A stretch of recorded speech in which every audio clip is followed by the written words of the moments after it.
On today's show, we're celebrating the good times, at least just for opening day, guys. The Padres getting the W over the Atlanta Braves to start off the 2025 season by a score of 7-4. Talking about Michael King's less than ideal start, the bullpen locking things down, and the superstars showing up, and then a little bit of word about Eguy Rosario being a trade candidate.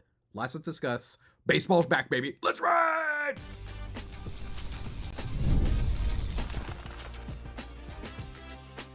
You are Locked On Padres, your daily San Diego Padres podcast. Part of the Locked On Podcast Network, your team every day.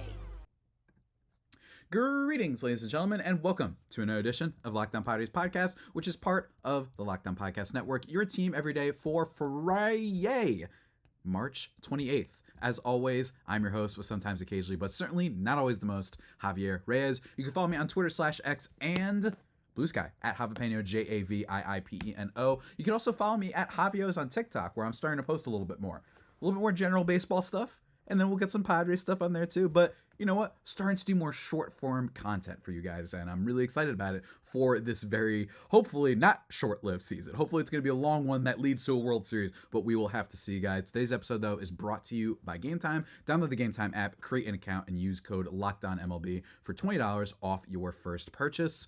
Today's episode, guys, we're recapping opening day, and man, was it great to be back. It felt awesome. I'm really amped. I know, and look, here's the thing. It might sound like, oh, Javi, you're just hamming it up for the camera. You know what I mean? That's what you're doing. No, really, I was really excited. Baseball is just it's the buddy that's with you. It's the old reliable. And there is something about, especially in summer, which is, for what it's worth, not to get too personal, or my personal preferences, I guess. But I'm more of a winter person, right? And the summer is a little bit usually tough for me. I get a tiny bit of seasonal depression, and having baseball, at least as the thing that's just there for me most days, is really cool. Even if it's not the Padres, I'll watch, say, the Mets, or I might watch the Mariners or whatever, right? Or I might watch the Royals and Bobby Witt Jr., whatever it is. It's just super awesome to have it back. And I'm happy that you guys, hopefully, are going to be spending it with me every day talking some Padres ball. Let's get into it, though. The Padres won by a score of 7-4 to kick off this season, a season that your host of this here podcast has been, I won't say super down on, but just a little bit down on. I don't think they're going to be as good as last year. And I'm really not all that sure that they're going to make the playoffs, even though they're very much a contender, for sure, right? They have the star power to be able to do that. But the first thing we got to discuss is Michael King's start, because I think that if there's anything to the start of the season that you can look into just a teeny little bit, is starting pitching more so than you can look with batters. Because batters sometimes just, hey, they hit into a lot of ground balls, right? Eric Hosmer started off his final season with the Padres in 22, hitting like 350. He had a WRC plus of like 200. And then guess what? It wasn't legitimate, right? Like, we were learning that. There are certainly some things you can glean from the early on, but in terms of individual games, it's definitely starting pitching. And that is what we saw here. With Michael King, is a game that definitely is going to elicit a lot of opinions, because he didn't do very good, folks, only going 2 2/3 in this one, giving up 3 earned runs. I believe it was 3 earned runs, right? Yeah, 3 earned runs on 4 hits, 4 walks, and 3 strikeouts. Not exactly the best game from a guy who was easily their best starting pitcher last year, at least probably their best starting pitcher, at least by ERA terms, and was amazing in the playoffs against the same team that they faced today, the Atlanta Braves, striking out 12 in that playoff game. I believe it was 12 over 7 innings. Like, he was not on today. And it's interesting because, look, I don't want to do the very patronizing thing, right? Which is what I think some people do, where they're like, they want to dismiss all concerns, right? I'm not saying you shouldn't freak out. Yeah, I actually am saying that. But I'm not saying you shouldn't be like, hey, that was weird. Why was he so bad this one?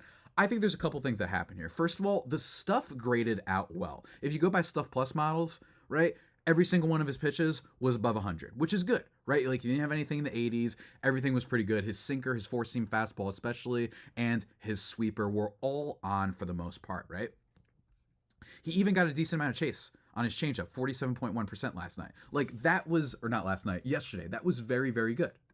And overall, just generating 6 whiffs on all of his pitches in total in just 2 2/3 is pretty good. I think this is just a classic case of control issues, and that's okay. Because you know why? Here's part 2, is that Michael King did struggle at the beginning of last season. I actually put out a YouTube short basically summarizing this. And basically, my thing with Michael King is that last season we saw he needed to get into the ring of things. He needed to figure out his pitch mix. So it's entirely possible for a guy that isn't, say, Dylan Cease, isn't, say, Chris Sale, isn't a guy like, some of the other starting pitchers in the league, any of the guys in Philly like Aaron Nola or Zach Wheeler and all these guys, right? Like, he has been a full-time starter only a little bit recently, right? Like, he's been very effective. He had that last season with the Yankees where they sometimes used him as a starter, a little bit of a long inning relieving guy, but it's not like he's been doing this for years.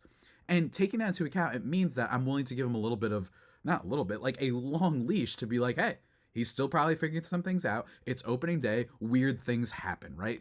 Yesterday, the Marlins walked off the Pirates in a Paul Skeens start. He only went 5 innings. He gave up 2 earned runs, right? Like, and you would think Skeens would be on no-hitter watch against that Marlins lineup, right? But that's not what happened. And I understand that some people will be a little bit concerned because bottom line is 2 2/3 is really bad. That's not great.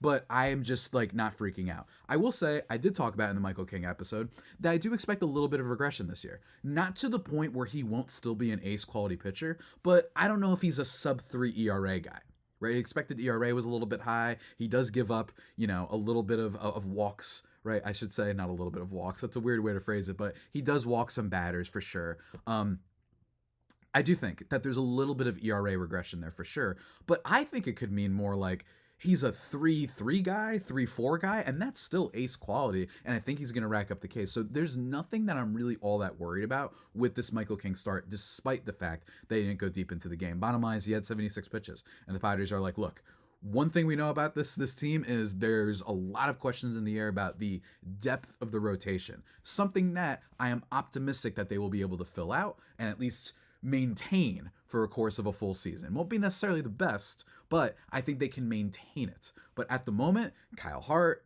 right? Randy Vasquez, those are the other 2 starters. Stephen Kolek is in the minors. Matt Waldron's hurt. Brian Hoeing's hurt. Darvish is hurt. And we're going to be talking about him a little bit later too.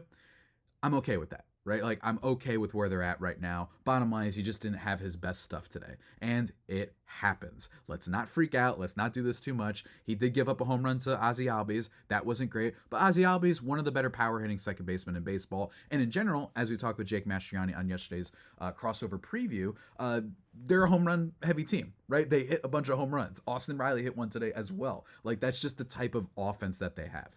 And Jurickson Profar also in this game was not really like a major factor. He didn't do too much, but I just want to throw it out there that in his first at bat did get a standing ovation in this one. And I am very, very grateful for that. It's awesome. I miss him so much. And Lord knows the Padres are going to have some questions with left field, right? With left field and with their bench. And believe you me, I am still annoyed. We're going to talk about Eguy Rosario at the end of the episode, but then there was the offense and the bullpen, the true stars of the show. And in my opinion, their performances that we saw yesterday could be a microcosm of what it's going to take for the Padres to be good this season and what kind of team they're going to be, which is their stars need to be stars, and then their bullpen can make up for the back end of the rotation or when guys don't go deep into games, as is the case of today. Even if it was an anomaly in the case of Michael King, I'm talking a little bit too fast right now.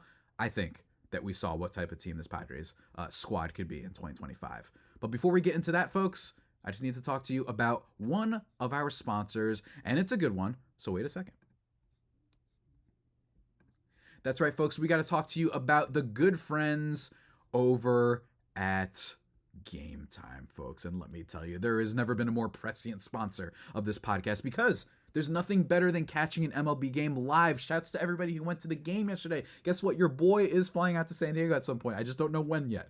Okay, look, my friend, he's got a place.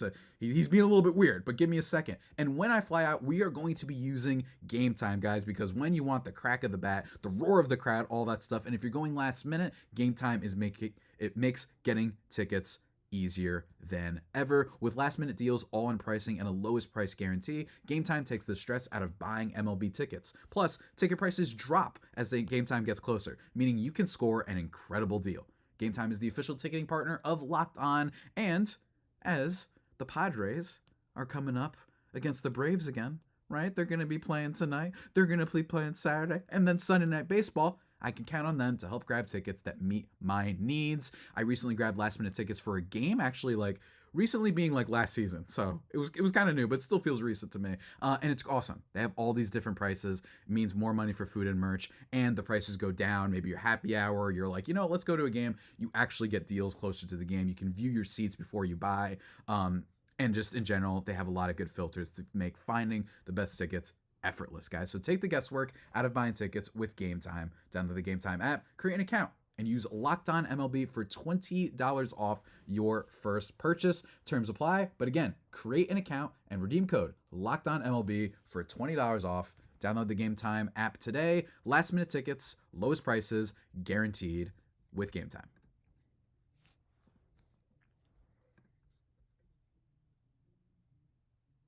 And just like that, everybody, we are back here on the Locked On Padres podcast, thriving, and as always, vibing. Let me tell you, we're feeling good today. We're feeling just grand today, folks. And let me tell you, the Padres did great. And if you want to talk about it, please hit me up on Twitter/X and Blue Sky at Javipeno, JAVIIPENO, for Monday's mailbag, probably mailbag.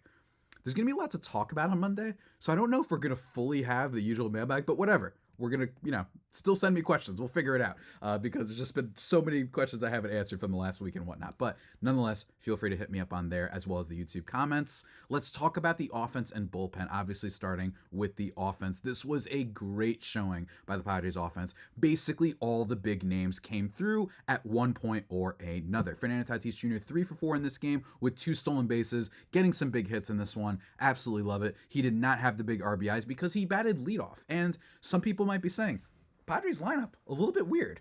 It was a little bit weird, and I'm actually really curious of what the lineup looks for the rest of the weekend. I don't know if this was just a situation in which they said, you know what, it's Chris Sale, we're bad against lefties. Eguy Rosario might help with that, but that could be the case, right? But I actually am fine with this part of the lineup, which is Fernando Tatis Jr. batting first, because again, I've talked about this before. You see more fastballs when you're leading off like this to start a game. He's a guy you don't want to put on base because of his speed. He crushes fastballs. He's an amazing player, and he's just going to get more at-bats. That's kind of the thinking here. You compare it to a Ronald Acuna type. There are good, awesome players that hit home runs that bat leadoff. It's not just an RBI thing. And I actually don't mind putting Luis Arraez second, because with Fernando Tatis Jr.'s speed, Luis Arraez can sometimes hit some ground balls and lead to double plays. But with Tatis' speed, it's possible he can maybe break up one of those.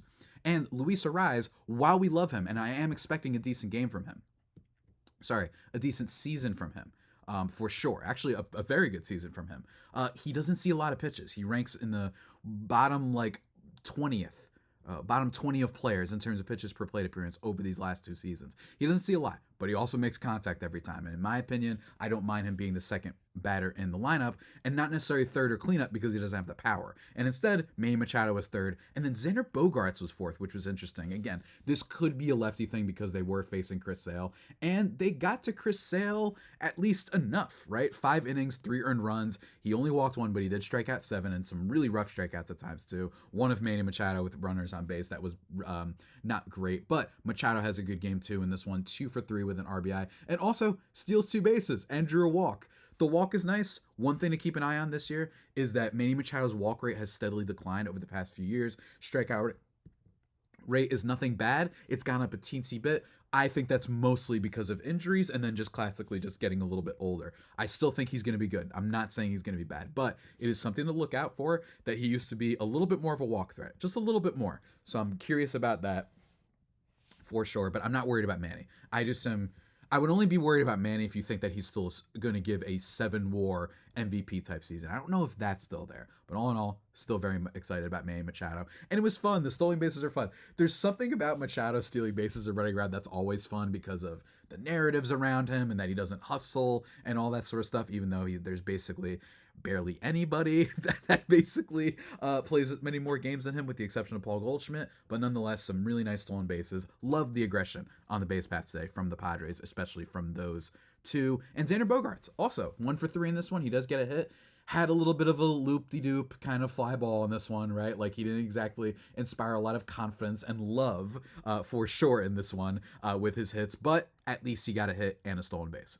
And also in this game, big star, Jackson Merrill. I mean, it's so funny that I don't want to say I was adamant, but I was very like, okay, I don't necessarily want to extend this guy now, and I still maintain that. But it is funny that Michael King went out and had a very poor start, and Jackson Merrill, 4 RBI game in this one, 1 for 3, a big time hit against Chris Sale to get the team back in the game in the first place, and grounded into an out, but it allowed Manny Machado to score and driving in another run as well. 4 RBIs for the boy, but the Padres are in a little bit of trouble. Yes, they had some performances from their top guys. Luis Ariz didn't necessarily have it. He had a sac fly, don't get me wrong. That was great too.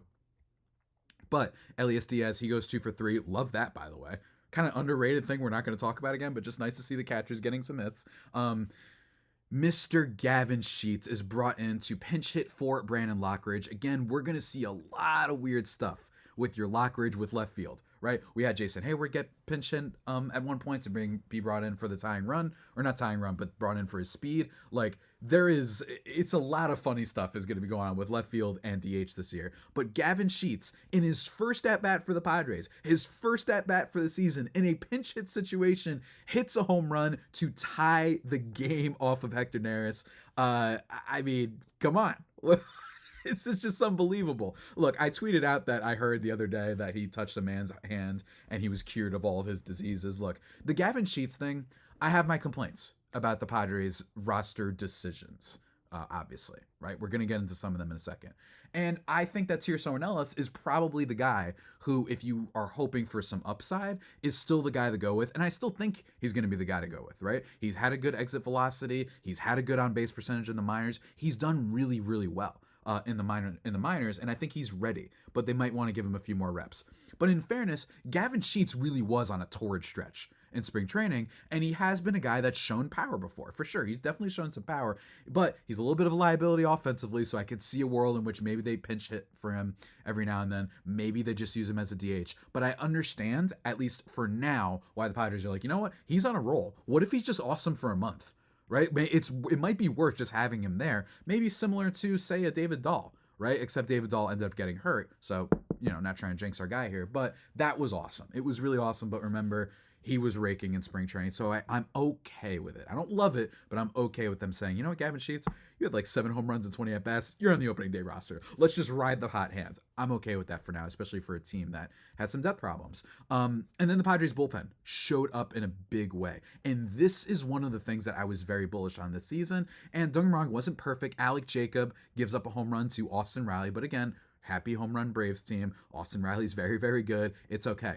But Yuki Matsui comes in 1 2/3, striking out 2, no hits and no walks. Importantly, the control looked great, guys. I'm very, very high on Yuki Matsui this year. One of my bold predictions was that he would end up being the best reliever in this Padres bullpen this year. And it's a bold prediction for a reason. But I thought he looked really freaking good, man. I'm really excited about that guy. 2 whiffs on his splitter, his ace pitch. I like it.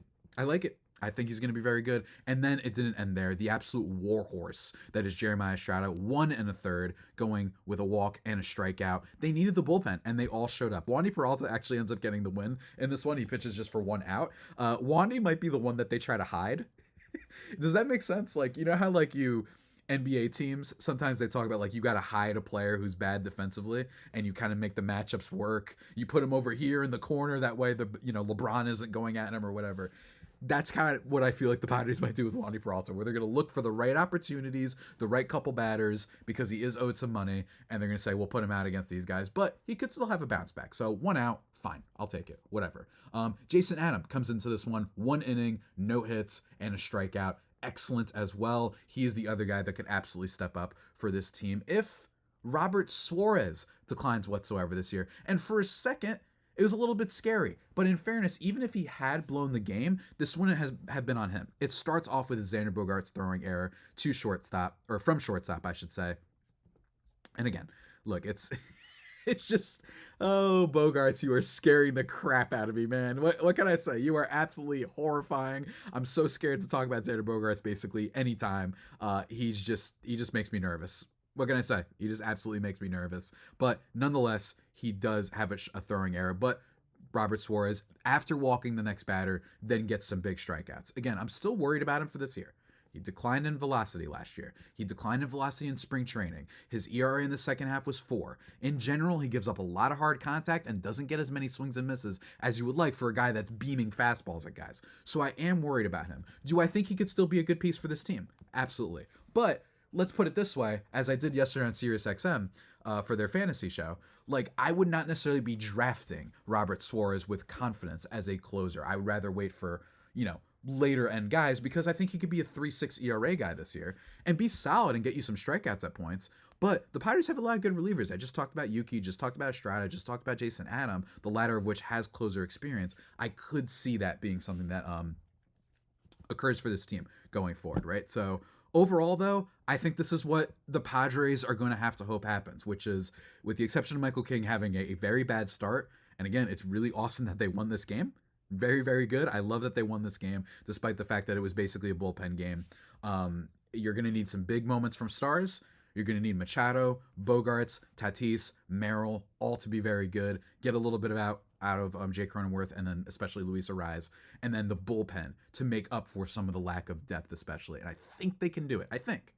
We'll have to see, though. Also, Fernando Tatis Jr. forgot to mention, he crushed a ball 112 miles per hour at an expected batting average of 970, and it just missed. And if you guys are wondering if he was super unlucky, not super duper unlucky. According to Baseball Savant, it was only a home run in 1 out of 30 ballparks, and I believe the one ballpark would have been Houston. But nonetheless, he thought he had it, and it was just a long single. But I still love that Tatis had a great game. I'm very, very excited for him, as everybody is. But we're not done, everybody. We got to talk about one more of our sponsors before we talk about updates on Yu Darvish and Eguy Rosario. But first, again, let's get to the update for one of our sponsors. And that sponsor, my good friends, is the good folks over at Prize Picks. That's right. We're back to the games, man. You know what that means? It means there's no better way to get in on the action than with Prize Picks, the best place for daily fantasy sports. With Prize Picks, you pick more or less on at least 2 player projections, and if you're right, you can win up to 1,000 times your cash. Whether it's strikeouts, RBIs, or first inning runs, Prize Picks helps keep you excited always, folks, let me tell you. And with the lineup, look, man, I had some fun fantasy ones. You know what I mean? I actually think Michael Conforto is going to go deep. Why not? I got to keep going with the bit. I think Fernando Tatis Jr. is going deep this weekend for sure. I don't know against who exactly, but against some more susceptible pitchers than Chris Sale, I think he could absolutely do it. And in general, I'm excited, right? It depends on what you need. If you need more than one stolen base, you can go Shohei Ohtani. You can go with CJ Abrams of the National, our old boy. Why not, right? Like, you could absolutely do that. And it's fast and simple. Setting a lineup takes less than 60 seconds. And when you win, your payout is quick, safe, and secure. And you get some exclusive promos too. You got to take advantage of Taco Tuesday, where Prize Picks offers discounts on select player projections for even more value. Download the app today and use the code LOCKEDONMLB for $50 instantly after you play your first $5 lineup. It's a heck of a deal. Go check it out. Locked on MLB for $50 instantly after you play your first $5 lineup. Prize Picks, run your game.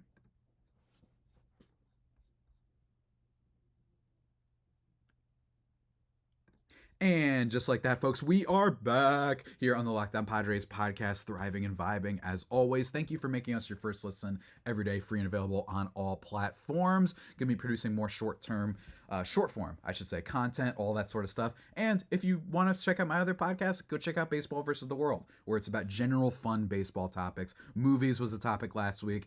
Predictions is going to be this week, but not dumb things like Cy Young. Not that it's dumb, right? But fun stuff, right? Fun stuff. Look at last year's to have an idea of what that's going to look like. But guys, let's talk about some news updates before we head into the weekend. Man, not exactly the most thrilling updates, right? Especially for, just starting off the season. But we did get a little bit of a word about Yu Darvish from AJ Cassavell. Said, positive day for Yu Darvish. According to AJ Preller, Darvish played catch for the first time after a brief shutdown. He's going to keep playing catch and stretching out, but still no timetable for a return to the mound. Little bit of a nothing burger.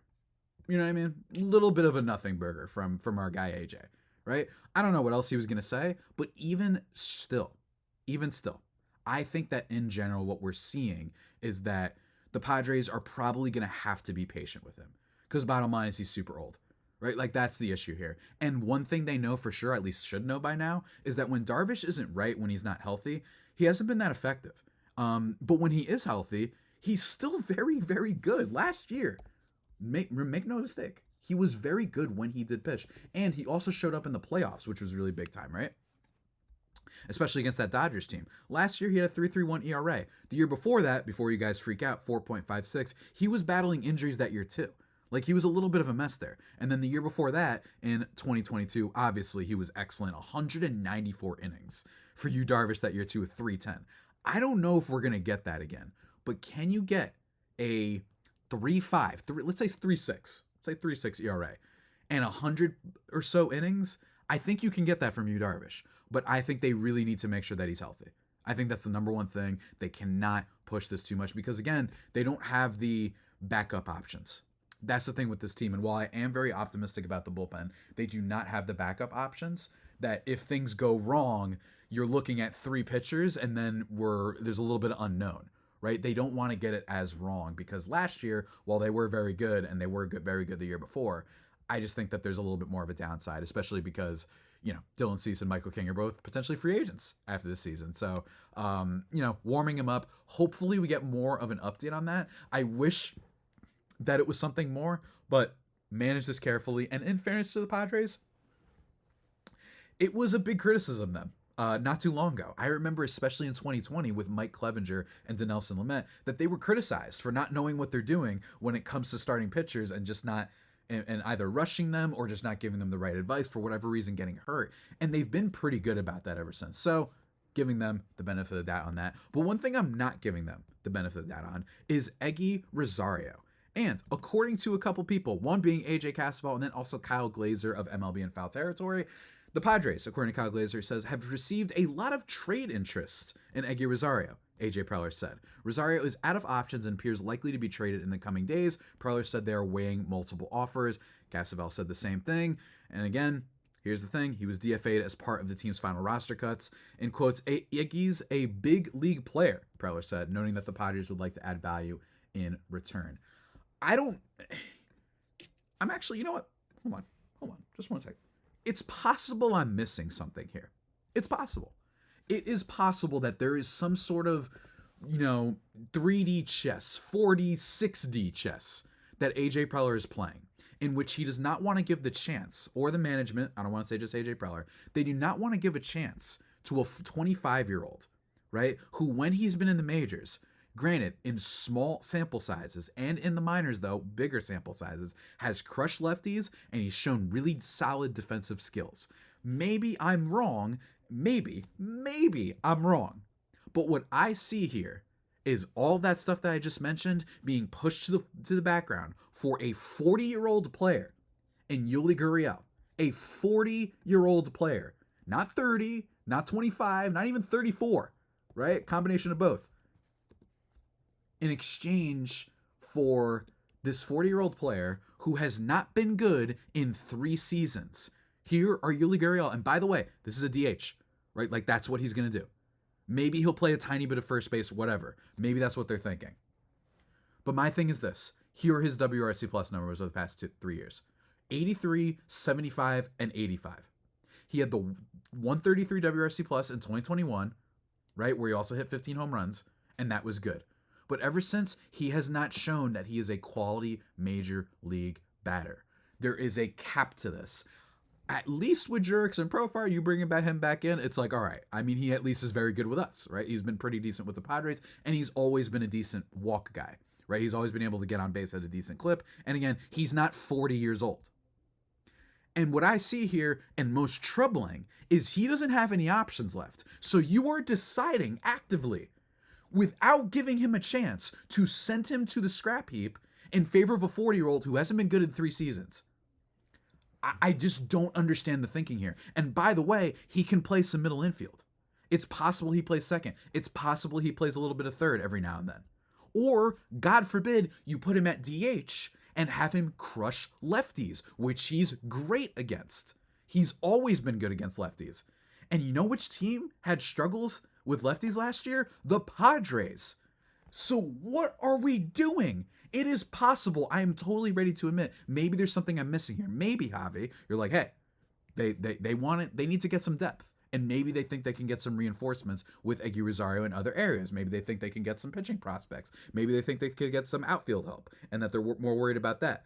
But to me, my thing is, why are we benching some young players for washed up or just, frankly, just not very good players that just don't have any real major signs that they're going to break out in any way? And again, Yuli Gurriel may very well hit okay. It's possible. There's been crazier things that have happened, right? Nelson Cruz got popped for PEDs and was better without them, right, than he ever was when he was on them, right? Like, crazy things have happened in the sport, but I don't understand that you literally don't have another option for him. So you're just losing him without even giving him a chance. And in a game like today against Chris Sale, when I'm seeing the Padres struggle at times, 7 strikeouts for Sale, might have been nice to have the guy who's always crushed lefties, always. Bring him in, platoon him with a Gavin Sheets. You could platoon him with any number of players, right? I don't care who it is. Jose Iglesias, maybe he's going to be in the lineup today / tomorrow, whenever you're listening to this. Maybe yesterday, if you're listening on Saturday. But I just don't understand giving up on this kid. I just don't get it. He's 25 years old. And if it's true that he's drawing strong trade interest, then that's even more of a red flag. They're like, what are you guys doing? And lastly, again, maybe I'm missing something. But what we have talked about on this show, the Padres, I do think, deserve more credit for the back end of rotation. They've been actually pretty decent at cultivating talents and depth in their starting pitching rotation. They've also been pretty decent in their bullpen over these past few years. The one thing they haven't been decent in, with the exception of last year, which is kind of anomalous when you look at the overall A.J. Preller tenure, especially even if you just do these last 5 years, has not been good. We had Matt Carpenter playing big games for us. We had Nelson Cruz playing big games for us. They had to trade for Garrett Cooper and G-Man Choi, and both of them didn't do anything at the deadline. Right? This is not a team that has given me a lot of confidence that I'm missing something here. And it's really, really frustrating. So we'll see how it pans out. But again, I'm not seeing it. I don't know what they're doing. If he had an option, okay. Maybe you're saying, let's give Gurriel a chance. He doesn't strike out a lot, and he's been a 130 WRC plus guy before. Right? We'll give him a little bit of a chance, and then you can fine-tune some stuff in the minors, and then you come up after doing a decent job of killing lefties in the minors, as you always have, and then we'll bring you up to platoon with somebody else, right? I could see that, but he has no options left. So let me know in the comments if I'm missing something here, and this isn't as maddening as a whole, right? This isn't something that's going to make me overall just livid with the Padres, but this one thing is frustrating. I was really annoyed with the way that they treated Grant Pauly last year, who's in the starting lineup for the Marlins. Granted, not a great team, but still. And the reason I was upset was not because I'm saying Grant Pauly is going to be a stud, although I thought that he had a decent hit tool. My issue was, why is he on the team if you're only going to play him once every 7 days in exchange for who? Tyler Wade, another player that was cut from the team. And it's not like Tyler Wade is a certified really good player.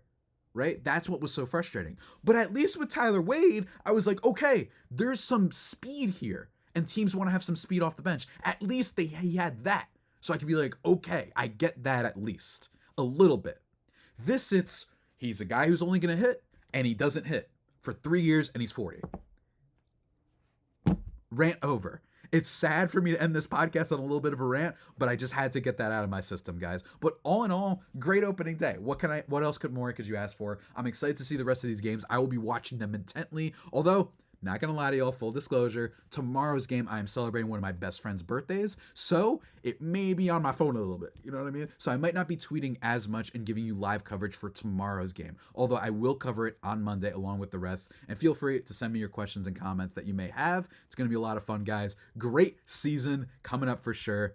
And with that all being said, that about does it for today's edition of Locked On Padres podcast, the only pod that may be better than the Padres themselves. Remember, one more time, follow me on Twitter /X and Blue Sky at Javipeno, JAVIIPENO. Go check out my other baseball podcast, Baseball versus the World, please. It's a lot of fun. And then, of course, as always, everybody, stay safe and, of course, stay faithful. My Friar Faithful homies, take care.